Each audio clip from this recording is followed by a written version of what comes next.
আজ সকাল 10টা নাগাদ কলকাতায় নির্বাচন কমিশনের ফুল বেঞ্চের বৈঠক বসতে চলেছে। আসন্ন নির্বাচনকে সামনে রেখে বিভিন্ন রাজনৈতিক দলের প্রতিনিধিদের সঙ্গে গুরুত্বপূর্ণ আলোচনা করবে কমিশন। এই বৈঠকে শাসক দল তৃণমূল কংগ্রেসের প্রতিনিধি দলের সঙ্গেও কমিশনের বৈঠক হবে।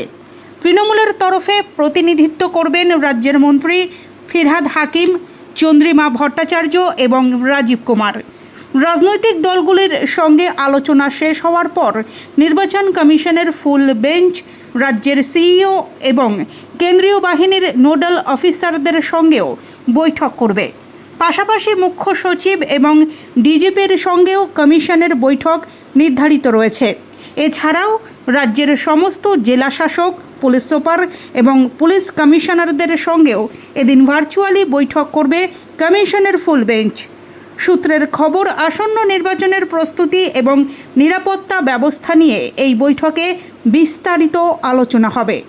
প্রশাসনিক মহলের মতে অবাধ ও শান্তিপূর্ণ নির্বাচন নিশ্চিত করতে কমিশন আগাম প্রস্তুতির ওপর বিশেষ জোর দিচ্ছে।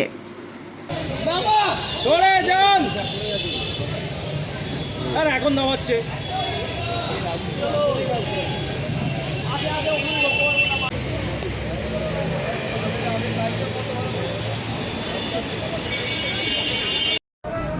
একটু ঘুরে যাও, একটু ঘুরে আশুতোষ দা একটু ঘুরে